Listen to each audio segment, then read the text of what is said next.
지난 9월 초부터 설교를 창세기에서 계속하고 있다고 하는 것을 아시는 분들은 아실 것입니다. 9월 첫 주에 요셉에 대한 이야기, 하나님의 백성이라는 제목으로 말씀을 드렸고, 또 다스리라, 또 내가 먹었느냐, 그리고 오늘 본문에 내가 분하여 함은 어찌 됨이냐, 이렇게 말씀을 쭉 보고 있습니다. 설교를 잘 들으셨다면 아마 성경 퀴즈 대회 때에도 아마 큰 도움이 되시리라 그렇게 생각을 합니다.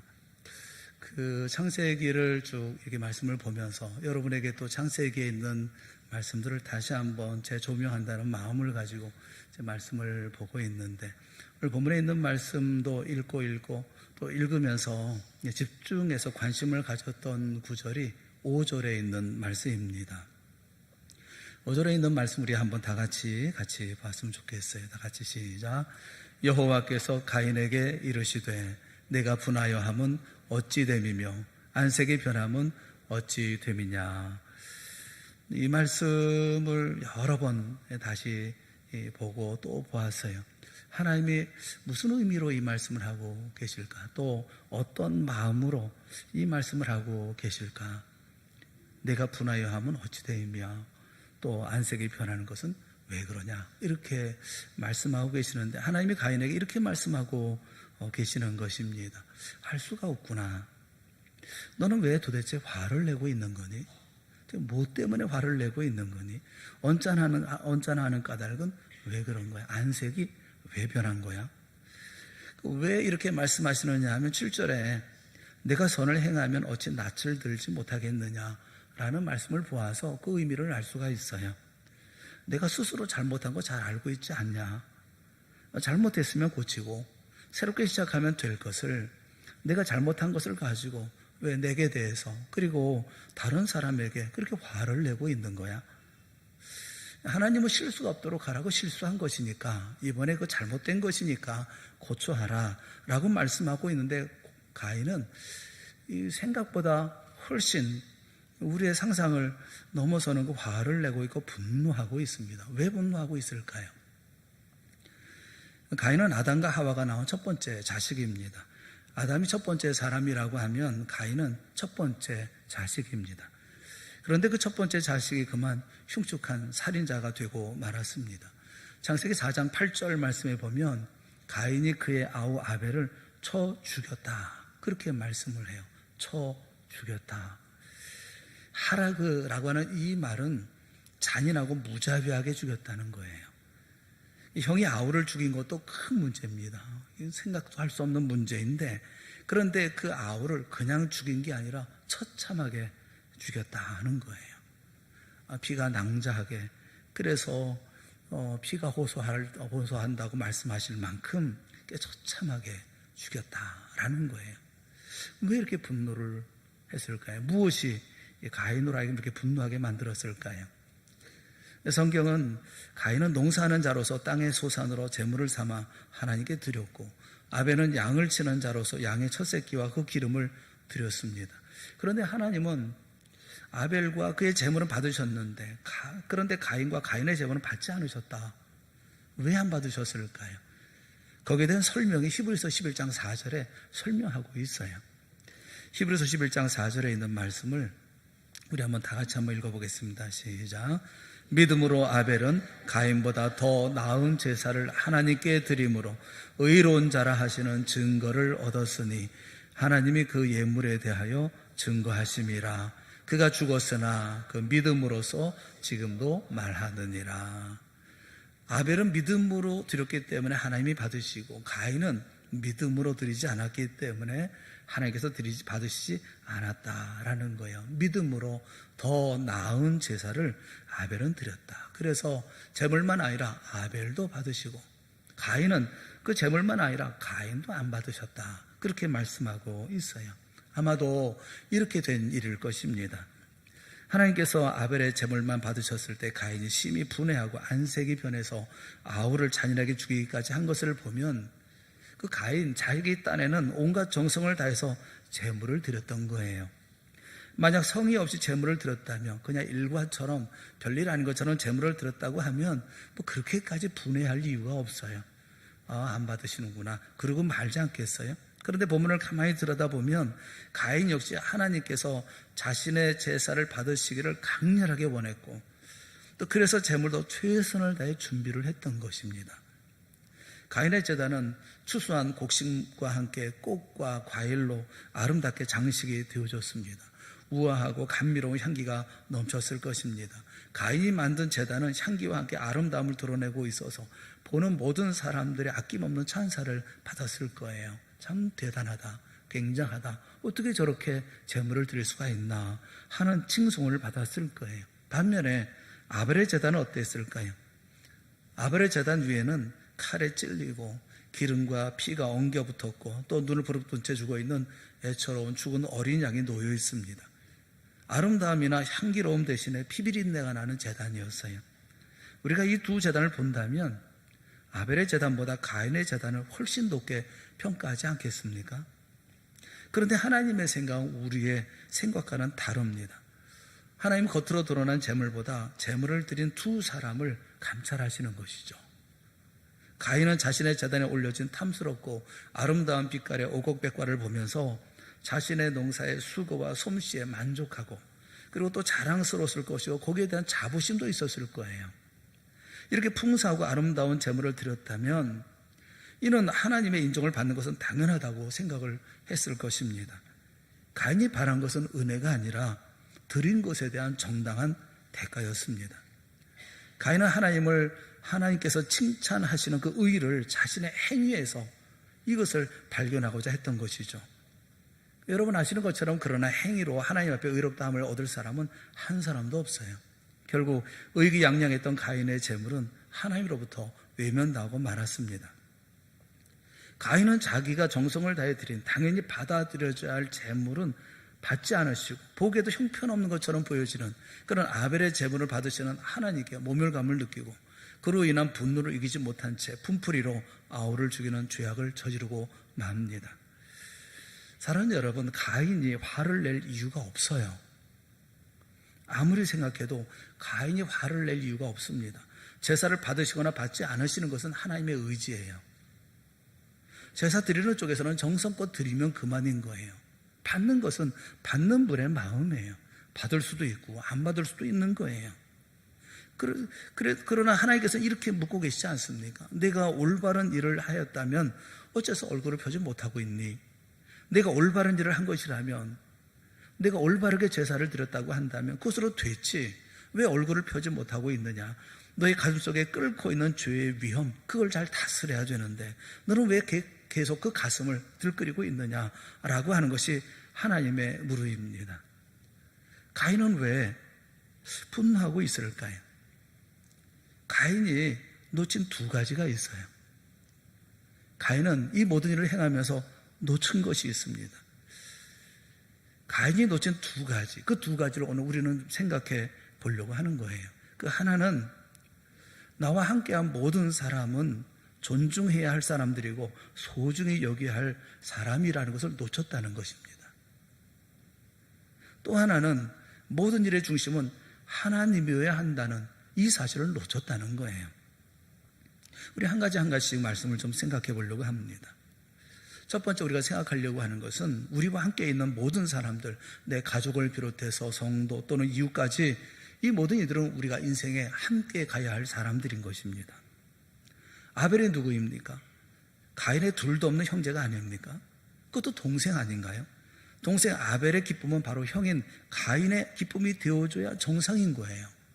하나님께서 이번에는 아벨의 제사를 받으셨지만 다음번에는 가인의 제사를 받으실 수 있습니다. 왜 내가 화를 내느냐? 하나님은 황당해 하시는 것입니다. 하나님은 지금 가인의 죄를 들추어내서 온 세상에 동네방네 창피를 주시려는 게 아니에요. 실수했으니 실수한 것을 바른 삶을 가르쳐주고 계시는 것입니다. 사랑하는 여러분, 우리가 드리는 제사의 제물, 이것은 어떤 것입니까? 우리가 하나님께 드리는 제물이 무엇이든 그 모든 제물은 오직 그리스도 예수의 몸과 피입니다. 그 외에 어떤 것도 우리의 제물이 될 수가 없어요. 그 제물에 미칠 수도 없어요.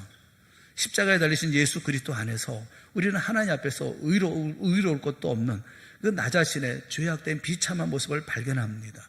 동시에 그리스도께서 십자가에 죽기까지 복종하심에 대한 하나님의 응답을 바랄 뿐인 것입니다. 결코 우리 자신의 행위에 대한 하나님의 응답을 요구할 수가 없어요. 우리에게 응답된 모든 것은 십자가를 통한 은총이고, 그래서 결코 나를 드러낼 수가 없어요. 무엇을 드린다 한들 우리에게 주어진 것은 모두가 다 십자가의 은총이에요. 우리가 드리는 모든 것은 예수 그리스도의 몸과 피인 거예요. 우리가 부유하게 되었다면 주님이 가난하게 되셨기 때문에 우리는 부유하게 된 것입니다. 우리가 높아졌다면 주님이 낮아지셨기 때문에 우리는 높아진 거예요. 주님이 징계를 받음으로 우리가 평화를 누리고, 주님이 채찍에 맞음으로 우리가 나음을 입은 것입니다.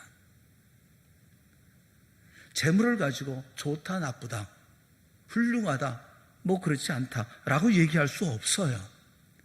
그런데 가인은 엉뚱한 이유로 분노합니다. 이 분노에는 몇 가지 이유를 찾을 수가 있어요. 하나는 낮은 자존감입니다. 작은 거절에도 심하게 상처를 입게 되어지는, 이것은 낮은 자존감이죠. 이럴 때, 거절당할 때는 이 분노를 느낄 수가 있어요. 또 하나는 높은 자존감에, 다시 말하면 교만이에요. 자신은 완전하다고 생각을 하는 것입니다. 누가 죄를 지적하거나 충고를 하면 견딜 수 없어 해요. 분노합니다. 우리의 분노의 원인은 이 둘 중 하나예요. 낮은 자존감이나 아니면 교만함이거나 둘 중 하나일 거예요. 가인의 경우는 후자의 경우였습니다. 교만함이었어요. 문제는 이렇게 생겨난 분노는 증오심을 낳는다는 것이고, 증오심은 복수로 이어지는 것이 일반적인 것입니다. 결국 상대방을 무너뜨려야만 시원하는 이런 자리까지 가게 되어지는 거죠. 그래서 성경은 요한일서 3장 15절 말씀해 보면 그 형제를 미워하는 자마다 살인하는 자다, 이렇게 말씀하고 있어요. 미워하는 것이 살인하는 거다. 분노한 가인은 마침내 자신의 소중한 하나뿐인 동생 아벨을 들로 유인하여 죽이고 맙니다. 자신의 가지고 있는 어떤 교만함 때문에, 자신의 영향력, 그리고 자신이 인정받고자 하는 마음 때문에 그 동생을 죽여요. 그 라디오스타라고 하는 영화가 있습니다. 옛날 영화인데 그 영화에서 그 대사가 있어요. 매니저인 안성기가 한물간 스타인 박중훈에게 그런 말을 해요. 별은 말이지, 자기 혼자 빛나는 별은 거의 없어. 다 빛을 받아서 반사하는 거야. 별은 빛을 받아서 반사하는 것입니다. 여러분, 사람은 자기 혼자 빛나는 법은 없어요. 다른 누군가의 빛을 받아서 그 빛을 반사하는 것입니다. 그것이 부모든 형제든 친구든 스승이든 연인이든 누군가의 빛을 받고 누군가에게 빛을 지는 것이 인생인 거예요. 하나님께 인정받고 사랑받는 그만 없으면 내가 사랑받을 수 있고, 그만 없으면 내가 인정받을 수 있다고 생각하십니까? 그렇지 않습니다. 내가 있어 오늘은 동생이 빛나는 것이고, 또 동생이 있어 내일은 내가 빛나는 거예요. 하나님은 나 혼자 존재하도록 만들지 않았어요. 율법도 하나님을 섬기는 것이 첫째, 하나님을 사랑하는 것이 첫째고, 둘째는 내 이웃을 내 몸처럼 사랑하라고 말씀하신 거예요. 혼자 빛나는 별은 없는 것입니다. 가인처럼 화를 냈던 위인이 있죠. 열왕기하 5장에 보면 나아만이라는 사람이 있습니다. 그는 크고 존귀한 자였다고 말씀을 하고 있어요. 그가 엘리사를 찾아갑니다. 그런데 엘리사는 나아보지도 않는 거예요. 나아보지도 않고 요단강에 가서 7번 목욕하라고 얘기를 합니다. 그는 분노하여 떠났다, 그렇게 얘기를 하고 있어요. 그도 그럴 수밖에 없는 게, 그는 아람의 군대 장관입니다. 그리고 존귀한 자예요. 그 나라에서 왕 다음인 사람이에요. 그런데 문제는 그는 나병 환자라는 것입니다. 그래서 그를 고칠 사람은 엘리사이고, 그를 고칠 분은 엘리사가 섬기는 하나님 뿐인 거예요. 그걸 알지 못하니 분노하는 거예요. 그가 있어 내가 존재하고, 그가 있어 내가 나음을 입을 수가 있고, 그가 있어 내가 행복할 수가 있는 거예요. 그런데 우리는 사람들을 가리켜서 내 주변에 있는 모든 사람들을 분노에, 내가 화풀이의 대상으로 삼는다는 것이죠. 그건 대단히 잘못된 생각이에요. 그 생텍쥐베리라는 사람이 있어요. 어린 왕자를 쓴 생텍쥐베리는 인간 관계에 대해서 그런 말을 한 적이 있습니다. 인간은 상호 관계로 묶여지는 매듭이고 거미줄이고 그물이다. 그런 말을 한 적이 있어요. 인간의 관계라고 하는 것은 서로 이렇게 묶여지는 매듭, 그게 관계라는 거예요. 거미줄이라는 거예요. 그물이라는 거예요. 그 성공을 좌우하는 85%가 인간관계라고 하고, 또 직장에서 해고당하는 사람의 90%가 인간관계 때문이라고 합니다. 이분이 얘기하고 있는 이 거미줄이라고 하는 이 거미줄은 거미의 몸무게의 4,000배 이상을 감당할 만큼 질기고 강한 것이라고 그래요. 그러니까 인간의 관계라고 하는, 하나님께서 우리에게 허락하신 인간의 관계라고 하는 것은 거미줄처럼 얽히고 설키고, 그래서 아주 질기고 강한 그런 관계로 맺어주셨다라고 말씀하고 있는 거예요. 가인은 이렇게 질긴 관계, 끊을 수 없는 관계라는, 우리 서로의 관계가 이런 관계라는 것을 놓치고 있다는 것입니다. 아벨과의 관계는 정말 소중한 관계인 거예요. 서로가 서로를 위할 수 있는 정말 중요한 관계인 거예요. 이 사람은 바로 하나님이 내게 주신 사람이라고 하는 것을 아는 것이 중요해요. 그런데 이것을 놓치고 살아요. 나 혼자 잘 살 수 있을 것이라고 생각해요. 내 곁에 사람을 존중하고 소중히 여겨야만 합니다.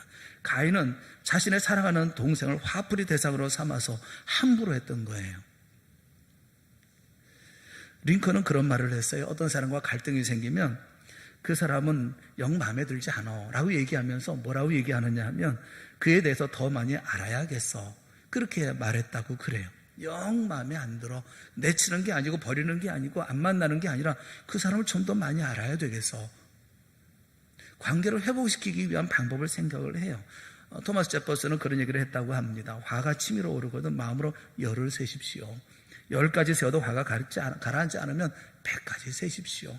100가지 세워도 그 마음에 화가 가라앉지 않으면 1000가지 세라는 거예요. 분노하지 말고 상대방에 대해서, 그의 생각과 감정에 대해서 더 많이 알려고 하고, 그 관계를 회복하려고 노력해야 되는 거, 그게 우리가 해야 하는 일이라는 거예요.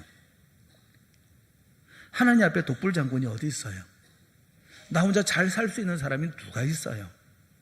하나님은 아담 혼자 사는 것이 좋지 않기 때문에 돕는 베베를 하와를 지어주셨고, 그래서 그에게 또 가정을 주지 않았습니까? 우린 관계 속에서 태어나고 관계 속에 살다가 관계 속에서 죽는 거예요. 하나님께서 내게 주신 사람들이에요. 지금 하나님께서 가인에게 선을 행하지 아니하면 죄가 문에 엎드려 있느니라, 죄가 너를 원하나 너는 죄를 다스릴지니라 라고 말씀하고 계실 때, 내가 실수했구나, 내가 잘못했구나 하고 하나님 앞에, 제가 잘못했습니다, 내가 그만 악한 생각을 가져서 잘난 마음을 가지고, 교만한 마음을 가지고, 아벨의 것은 누구든지 재물을 받으셨으면 감사하는 마음을 갖고, 다음에 고쳐서 더 좋은 곳으로 내가 하나님 앞에 드려야 되겠다는 생각을 정신 차렸으면, 바른 마음 가졌으면 좋았을 텐데, 여기 시정하겠습니다, 다시 시작하겠습니다, 말씀해 주셔서 감사합니다 했다고 한다면 그거 얼마나 좋았겠어요. 그리고 자신을 곰곰이 되살펴보면서 잘못된 생각, 이런 자세, 이거 회개하고 고쳐서 온전하게 주님을 섬기고 다음번에 드릴 때는 정말 진심을 다해서 하나님 앞에 제사를 지냈다고 한다면, 그랬다고 한다면 가인의 인생은 얼마나 많이 달라졌겠습니까? 아벨은 형에게 정말 잘하는 좋은 동생으로 얼마나 행복한 가족을 이룰 수가 있었겠어요. 그런데 어리석은 가인은 모든 관계를 송두리째 파괴해버리고 맙니다. 아무것도 아닌 것처럼, 그 관계가 아무것도 아닌 것처럼 다 무너뜨리고 부숴버리고 말아요. 다 파괴하고 맙니다. 사랑하는 여러분, 우리는 완전하지 않습니다. 완전할 수도 없습니다. 우리는 고치고 또 고치는 삶을 살아야 돼요. 왜냐하면 우리는 불완전한 사람들이기 때문에 자신의 잘못된 것, 자신의 실수를 인정해야 돼요. 추석 명절이라 여러분에게 드리고 싶은 말씀이 있어요. 내게 주신 가족을 소중히 여기세요. 내 가족들을 만나는 거, 또 가족들을 대하는 거, 어떨 때는 또 기쁜 마음으로 기다리는 분들도 계시겠지만 또 그렇지 않은 분들도 계실 줄로 알아요. 하지만 그 관계, 하나님께서 내게 주신 관계는 소중하게 올 줄 알아야 된다는 거예요. 분노로 대할 것도 아니고 억울함으로 대할 것도 아니고 관계를 끊고 파괴하는 마음으로 대할 것도 아니라는 거예요. 왜 가인은 이렇게 화를 냈을까? 그것은 내게 주어진 모든 관계, 내게 주어진 모든 사람들을 소중히 여기지 않았기 때문에 그래요. 그가 내게 얼마나 소중한 사람인지, 내가 얼마나 존중해야 하는 사람인지 그는 알지 못하고 그저 내 마음, 내 감정에 격해서 그저 화를 낸 끝에 결국은 모든 관계를 다 무너뜨리고 파괴해버리고 하나님께서 주어진 모든 질서를 무너뜨리고 말았다는 것이 이 첫 번째 문제였다라는 거예요. 또 한 가지, 두 번째는, 간이 놓친 두 번째는 하나님이 우리 인생의 중심이라고 하는 것을 놓쳤다는 것입니다. 하나님이 우리 인생의 중심입니다. 내가 중심이 아니라 하나님이 중심인 거예요. 그 자아가 자아를 엿본다라고 하는 책을 쓴 송인규 교수라고 있는 분이 계셔요. 그 책을 통해서 내면 세계에 대해서 심도 있게 이렇게 많이 다루고 있습니다. 그 가운데 8장에 보면 자기 비하에 대해서 설명을 해요. 자기 비하에 대해서. 자기 비하는 두 종류로 나뉜다고 합니다. 하나는 개인적인 차원에서의 자기 비하이고, 또 하나는 공동체적 차원에서의 자기 비하가 있다고 그래요. 근데 중요한 것은 뭐냐 하면 개인적인 차원이든지 공동체적인 차원이든지 자기 비하의 깊은 뿌리는 전적으로 하나님을 신뢰하지 못하는 불신앙이 자리 잡고 있다는 것입니다. 개인적인 자기 비하는 왜 생깁니까? 자기를 생각할 때 낮게, 하찮게 생각하는 이유가 뭡니까? 하나님의 형상을 닮은 존귀한 존재로서의 자기 자신을 바라보지 못하기 때문이라는 거예요. 공동체적인 자기 비하도 마찬가지예요. 우리 교회는 희망이 없어. 이런 말 속에는 교회의 머리가 되시는 예수 그리스도를 인정하지 않는 불신앙이 담겨 있는 거예요. 우리 가정에 소망이 없어. 이 말 속에는 내게 가정을 주신 하나님의 뜻과 계획이 무시되고 있는 거예요. 여기는 모두가 다 내가 중심이에요. 하나님이 중심이 되어줘야 하는 거예요. 가인은 잘못 생각하고 있고 잘못 판단하고 있는 것입니다. 모든 삶의 중심은 나도 아니고 모든 삶의 중심은 다른 사람도 아니에요. 내 삶의 중심은 하나님이신 것입니다. 내 삶의 중심은 어떤 경우든지 다른컨대 하나님이어야만 하는 거예요. 그 나의 데스티니 찾기라고 하는 책이 있어요. 고성준 목사라고 하는 분이 쓴 책인데, 이 데스티니라고 하는 말이 그냥 번역하면 운명이라는 말이잖아요. 그런데 이분은 운명이라고 얘기하지 않습니다. 우리의 운명은 하나님의 계획의 운명이다, 그렇게 얘기를 해요. 그러면서 그분 자신의 얘기를 해요. 자신의 삶은 끊임없이 자신을 증명하려고 했고 끊임없이 경쟁에서 이기려고 했다고 그래요. 왜냐하면 그래야 사람들에게 인정받고 인정받을 때에야, 그래야 마음에 샬롬이 있다는 거죠.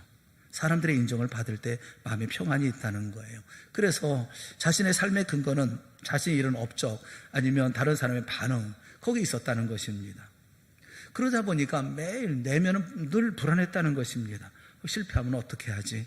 혹시 다른 사람이 나를 무시하면 어떻게 하지? 뭐 이런 내면의 불안이 결국은 말을 더듬는 것으로 나타났다고 그래요. 악순환인 거죠. 불안하니까 말을 더듬고, 말을 더듬으니까 친구들이 조롱하고, 조롱하니까 더 불안해지고, 더 불안하니까 말을 더 많이 더듬게 되더라는 것입니다. 초등학교 때는 왕따였다고 그래요. 매일 울면서 집으로 갔대요. 친구들이 나랑 안 놀아준다, 뭐 놀린다, 때린다, 늘 불평을 달고 살았답니다. 그래서 선택한 게 공부래요. 말을 잘 못하고, 그렇다고 운동도 뛰어나게 잘하는 것도 아니기 때문에 자신이 인정받을 수 있는 유일한 것은 공부밖에 없다. 공부를 잘해서 1등 해야 되겠다. 근데 사실 1등을 하니까 친구들이 무시를 못하더랍니다. 말을 더듬어도 다 모임에 끼워주고 더 열심히 공부했다는 거예요. 나는 서울대학에 가야 된다. 못 가면 인생 끝이다. 평생 열등감에 시달릴 거야. 행복하지 못할 거야.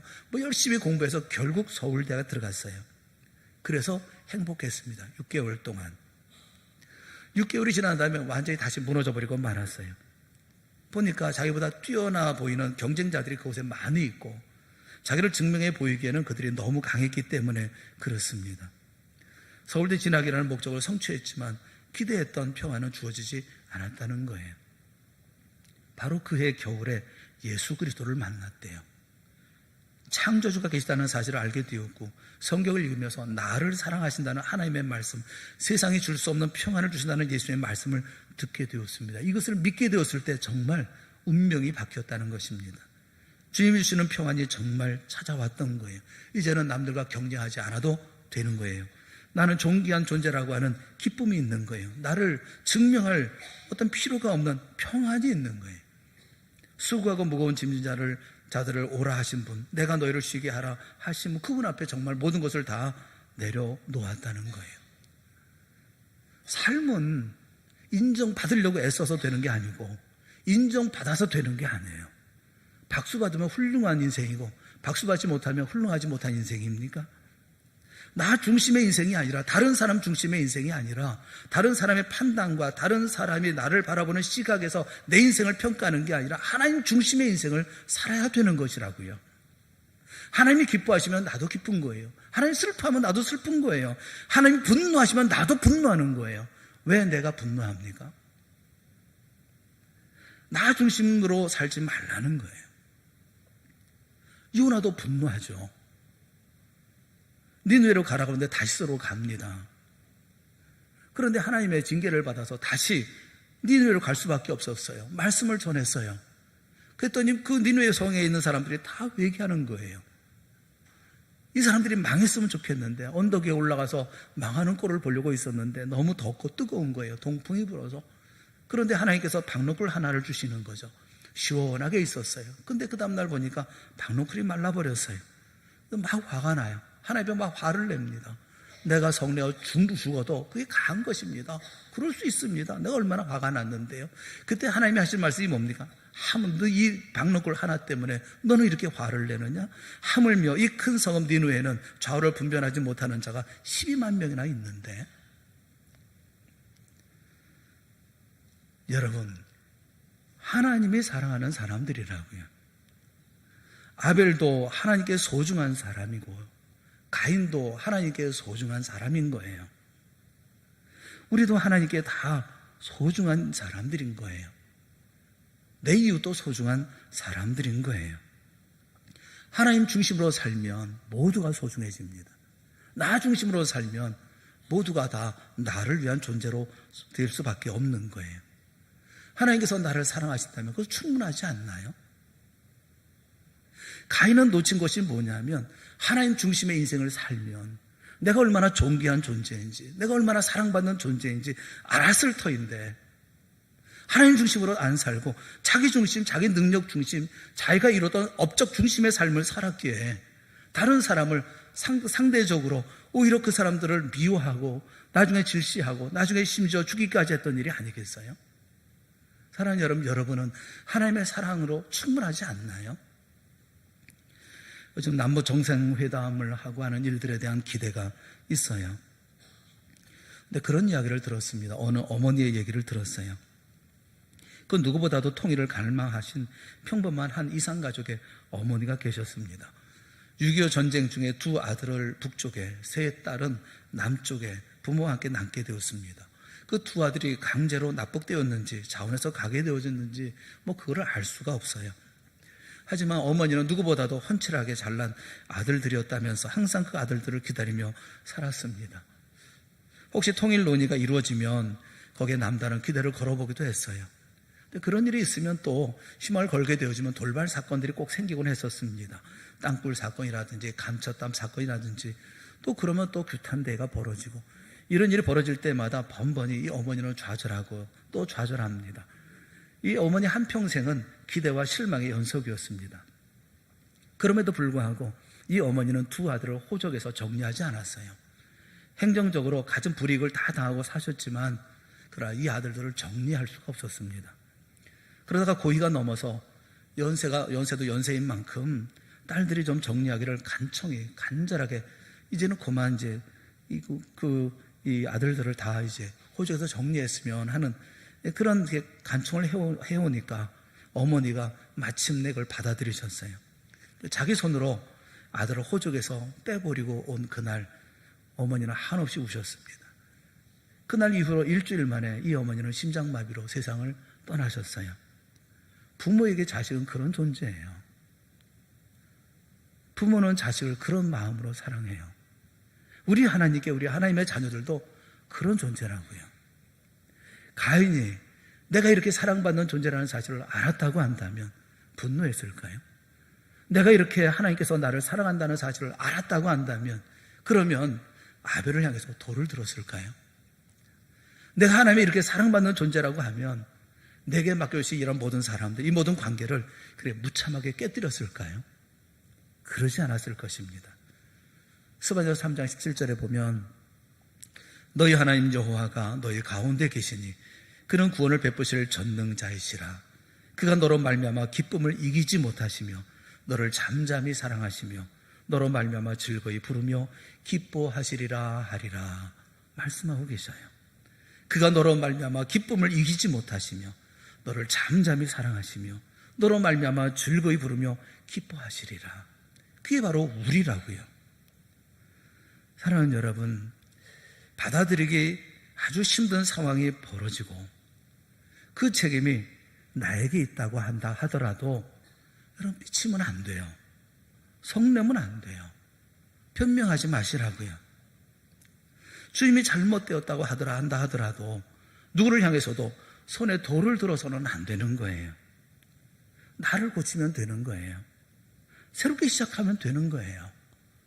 주님은 여전히 나를 사랑하고 내 주변에 있는 사람은 여전히 소중한 사람으로 하나님께서 내게 주신 사람들이기 때문에 그렇습니다. 이들은 나와 함께 서로 빛을 내가며 서로 빛을 낼 수 있도록 도와가며 살아가는 그런 사람들인 거예요. 그리고 내 인생의 주인은 내가 아니고 하나님이 내 인생의 주인이신 거예요. 그 하나님의 사랑을 내가 받고 살아가고 있는 거예요.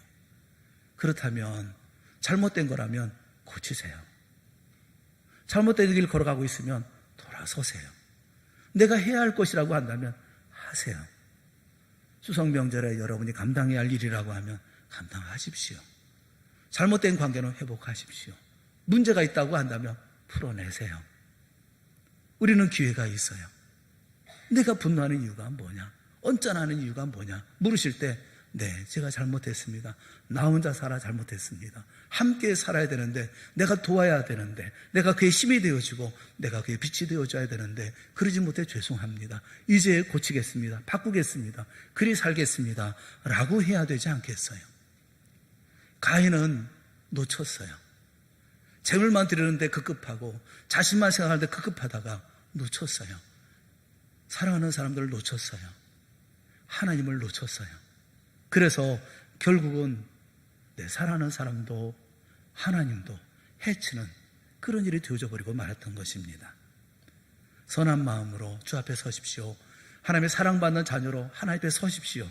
그리고 내게 주신 인생을 복되고 아름답게 만들어 가십시오. 하나님과 사랑하는 사람들과 함께 만들어 가십시오. 좋은 명절 되기를 바라고 이 명절에 모두가 회복되어져서 그래서 하나님 앞에 아름다운 매일매일이 되어질 수 있기를 주님의 이름으로 축원합니다. 기도하겠습니다. 사랑의 하나님 아버지, 우리에게 은혜를 베풀어 주시옵소서.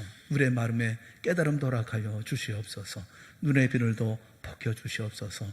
분노도 삭히게 하여 주시옵시고 이제 주 앞에서 다시 자신을 돌아보고 내가 어떠한 존재인지 그런 어떠한 사람인지 돌아보며 그래서 회복되어지는 귀한 삶을 새롭게 결단하게 하시고 결심하게 하여 주시옵시고 행하게 하여 주시옵소서.